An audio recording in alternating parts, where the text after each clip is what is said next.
сейчас едем, наверное, на одной из самых красивых машин, которые сделало человечество за 100 с небольшим лет существования автомобильной эры. Mercedes 280 SE 3,5. 3,5 означает новый мотор. В то время, в 68-м он появился. 8 цилиндров, очень компактный, легкий. Он пришел на смену 6-цилиндровой рядной шестерки. Это не простой мотор, это в 68 году он такой же современный, как сейчас. Автомобиль легко ускоряется, вот как, допустим, сейчас. И разгон у него до сотни, вы представьте, 67 год. Разгон до сотни 9 секунд. Вот такие характеристики. Но это сейчас, конечно, кажется смешно, то есть любая иномарка будет с таким разгоном. Но это же 67 год. Здесь есть впрыск, здесь есть электронные мозги. Всем полностью управляет Magic Box. Это великолепное произведение фирмы Bosch. Это первый автомобиль, в котором полностью управление двигателем взяла на себя электроника. Она отвечает за плотность воздуха, за подачу топлива, за скорость впрыска. Этот мотор, как современный мотор, хотя он 67 года, окружен кучей датчиков, которые считывают все параметры этого автомобиля и на ходу меняют возможность работы. Управляют подачей воздуха, управляют подачей топлива. Здесь применены форсунки. Здесь нет свечей зажигания. Перед началом съемок я почитал обзор из журнала Car, по-моему, за 70-й год.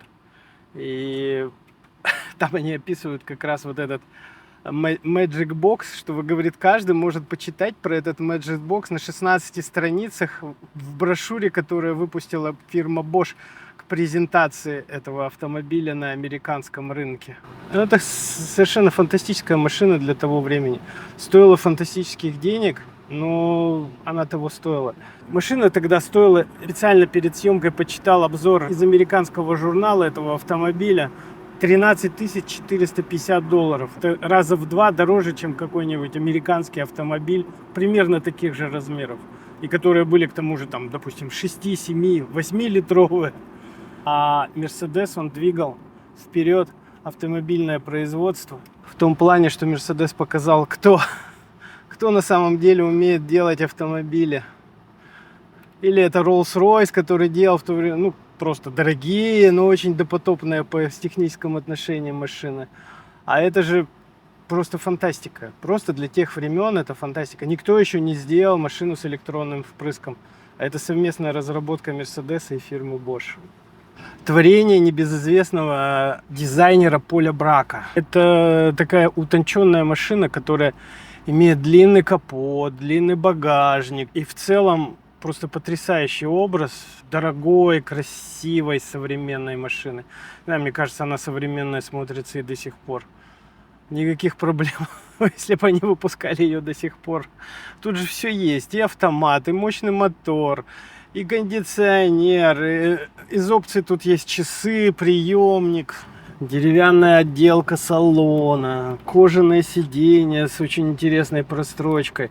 Невозможно представить в современных реалиях, что у этой машины нет ни одной кузовной детали, совпадающей с базовым седаном этого модельного ряда 280 SE. Что такое унификация, наверное, на Мерседесе знали, но в угоду дизайну никто не хотел платить унификацией. То есть это просто потрясающее решение.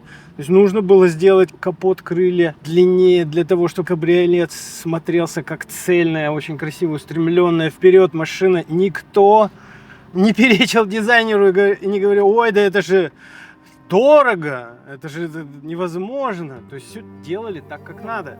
Ну, так, как надо дизайнеру. И получилось. Реально, это одна из самых красивых машин, которые я видел, которые я делал. Ну, кто может поспорить? Я хотел сказать именно про формы. То есть, если посмотреть сбоку, здесь вот это вот она, форма идет прямо-прямо, и здесь вот так вот в пользу аэродинамики она немножко закругляется. А задние крылья, они наоборот, вместе над задней осью, линия чуть-чуть приподнимается и потом уходит вниз, создавая такой очень целеустремленный образ. Цвет у машины металлик. В то время уже красили это, с этим никаких проблем. Это чисто мерседесовский цвет, код у него 368. Можно проверить. Мне кажется, до сих пор красят такой цвет автомобиля Mercedes. Есть интересная история про дизайнера этой машины. Перед тем, как презентовать в Америке, он приехал со своей подругой. В автомобильных кругах имя Поля Брака — это известная величина. И вот он, так говорят, это такая история, катался со своей подругой, и каким-то образом они заехали в болото. А на завтра презентация. К завтрашнему дню вся команда Mercedes, которая должна презентовать была этот автомобиль на американском рынке, она отмывала этот автомобиль, и презентация состоялась. Ну, это такая легенда, которой обычно обрастают такие уникальные вещи, как этот автомобиль. Ну, как все красиво и дорогое, он не пошел огромной серии. Таких кабриолетов было выпущено всего 1000 штук. 1000 за 3 года выпуска. А потом он уже сменил свой индекс, сменил свое название, и это уже стала совсем другая машина. Вот там уже перешли как раз к унификации. Там базовый седан. Имеет такие же крылья и капот, и багажник, как кабриолет.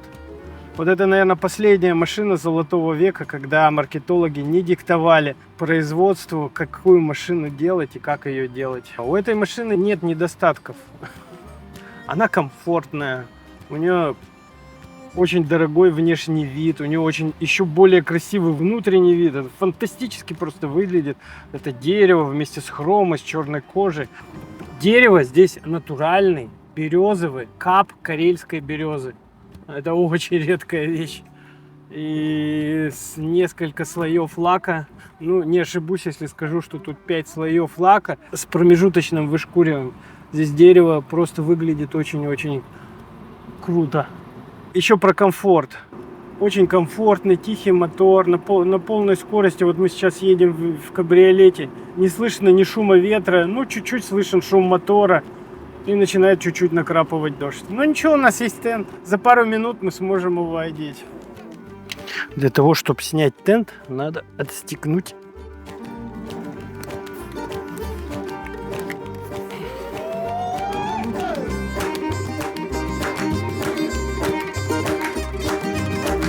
В багажнике запаска и инструмент.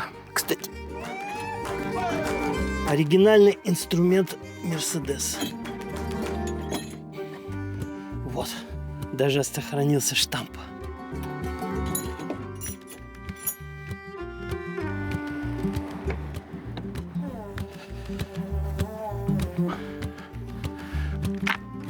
Вот эти вот ручки, они вот так вот раз и закрывают тент.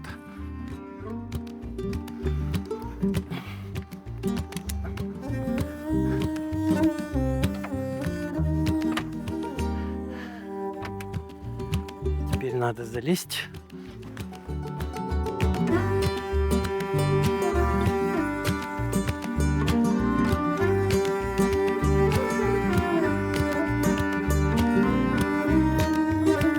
Заводим.